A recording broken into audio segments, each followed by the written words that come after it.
All right, look, we got FEMA's fucked. Let me just say that. We got another situation on our hands, and it goes by the name of Tropical Storm Milton. All right, not Milton Freeman, but the hurricane or tropical storm at this point, Milton. We're going to take a look at this because I think FEMA's nightmare just got worse, and it's just going to expose the horrible job they're doing. You want to talk about something being exposed? We got a whistleblower, ladies and gentlemen, coming out from FEMA saying, look, these guys are full of it. Whistleblower claims the agency misused funds during Hurricane Helene crisis, held back pre-disaster assistance, and left first responders and service members stranded in hotels without deployment orders. This is from our good guy on the right side, Matt Gaetz. He just sent out a letter to Mayorkas, who should be in jail right now. He's the head of Homeland Security, which is, it's just so crazy. Homeland Security is over a whole bunch of agencies. Why? I have no clue how that happened. I guess blame it on 9/11. You know, like ever since 9/11, shit has been all effed up in this country. But at any rate, Mayorkas should be definitely in jail. The border crisis is under his purview. These hurricane natural disasters are under his purview. And I don't know, someone help me out in the comments in the section below. Is the port crisis somewhat under his purview? I'm not sure about that one. But he's done a horrible job. Seems like he is doing this on purpose. You can't fail this badly without it being on purpose.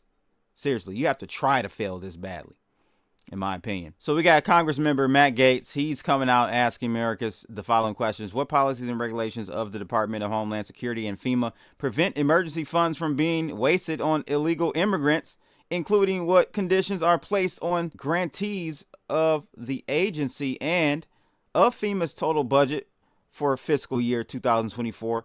What portion of funds can be guaranteed to have been spent solely on American citizens, and what portions of funds was or may have been spent on non-citizens? And then the last question is, in fiscal 2024, what portion of funds in the disaster relief fund have been spent on non-disaster relief programs, such as providing services to illegal immigrants and providing routine training to FEMA employees authorized out of general appropriations? So these are pretty much questions circling and involved around illegal immigrants and how much money have they siphoned from FEMA. I'm going to play you a video really quickly from DeSantis, which basically says, you know, it's sad. He's like, man, I can't believe it's come to this point. I'm over here from Florida sending relief efforts, helicopters, all types of shit over to North Carolina. Not the U.S. federal government.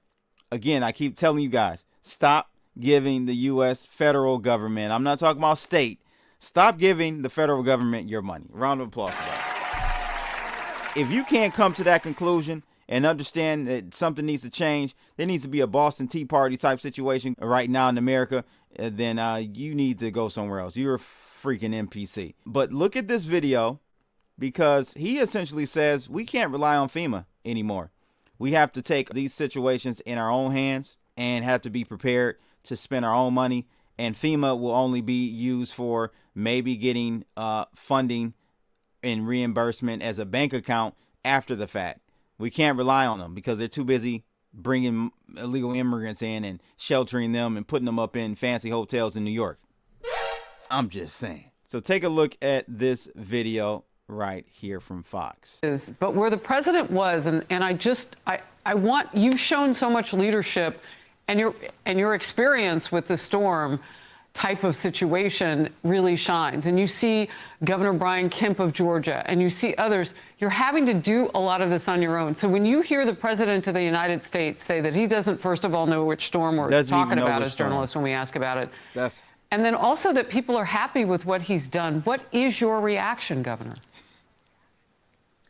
Well, I can tell you in Western North Carolina, the reports I'm getting, that's just not true. I mean, our guys are out there. People are desperate. They're very thankful that you have Florida assets that are there. I mean, we've got our Department of Transportation is up there. We brought 7,500 feet of temporary bridges. We're going to help repair bridges up there. Federal government's not doing any of that. But the reality is you just cannot, the federal bureaucracy, it's just not going to do the trick in these situations. And so we were able to do it. Interesting, Harris, in Florida. We conducted thousands of rescue missions as soon as the storm hit, a lot of it local, some joint, state and local, and other state. And all of those missions were successful. We did have fatalities, but the people that were in dire straits that needed help, they got rescued and brought to safety. And now you're able to help other states. I mean, and they really need it. I was on the radio with a station this morning for quite some time in North Carolina, and Governor, that it's grim. And they're finding their own way, not only to sustain, but to deal with the loss of life and to discover that on their own. I mean, it is heartbreaking. So you essentially have a situation where the president of the United States didn't even know what storm they were talking about. This is the worst storm, second worst storm in 50 years. Hurricane, I should say. Second worst hurricane in 50 years. Only second to Katrina is what I'm hearing. And he didn't know what storm the press was talking about. This is what I'm saying, ladies and gentlemen. If you're voting for the left, you are an enemy of this country. I'm sorry. And that's how I have to treat you. I don't care if I don't like Trump, so I'm going to vote for Kamala. That no longer is even an excuse in my book. You can't be sitting up here voting for this bullshit. You just can't. If you love America, if you want your country to be in a better position, because it's not in a good position right now. Insane. So you got DeSantis, governor of Florida, flying resources up to help North Carolina because FEMA ain't nowhere to be found. And again, I just showed you this tweet that's coming out of the leading report, and they're saying they have a whistleblower here that is coming out and is ready to expose what they've been seen or privy to behind the scenes over at FEMA. Look at these comments. I told you all the time, I love looking at the comments. Those help gauge how the sentiment is in the country. Just another reason why Mayorkas should be in jail. No doubt about it. No doubt about it. Look at this. This is hilarious. Treasonous acts, yet nothing happens to the people committing the crimes. Hey, when the last time someone went to jail or was put on death row for treason? And it ain't gonna happen, ladies and gentlemen. We need Trump back to clean the swamp. That seems about right to me. They do not spare any expense when it comes to providing money for illegal aliens. FEMA's mismanagement during Hurricane Helene is outrageous, holding back funds and leaving first responders stranded. This is beyond negligent. It's betrayal. It is, and it's treason. It truly is treasonous. This guy says that at this point, every government agency needs a complete overhaul and to be abolished altogether. And this is why they're trying very hard to keep Trump out. I think he's really going to do that this go round. I said this on numerous other videos. He has no reason to hold back this time. Okay, he can't run again. So if he gets in these last 4 years, he's going to do it all. He's going to turn it up and really squeeze these individuals, in my opinion. Let's take a look at this new storm coming, ladies and gentlemen. It's seeming like it might be worse than Helene. This is what they're starting to say from the information this morning. Tropical storm, or I should say depression, Milton. Let's analysis see.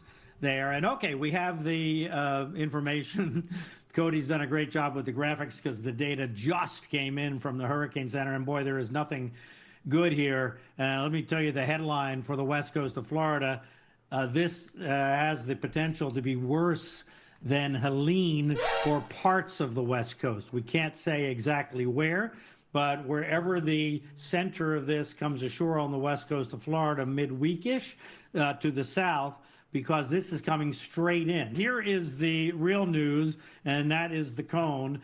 And here what you see is a developing system forecast to be a hurricane by Monday morning. So moving slowly tomorrow in this area over here and then getting picked up. So Monday morning, a 80-mile-an-hour hurricane, 100-mile-an-hour hurricane, 110-mile-an-hour hurricane, and their initial forecast is somewhere along the west coast of Florida for a high-end Category 2. If they forecast the Category 2, you're always ready for a Category 3 hurricane impacting the west coast of Florida, moving across the state out into the Atlantic, weakening across, of course, as it moves across the state. Now, more than one thing is happening here. The upper level pattern is changing. There are fronts involved. So exactly what the weakening process here, it's more than just the land interaction with Florida. But in any case, the important thing is that wherever this comes ashore, if it were to take the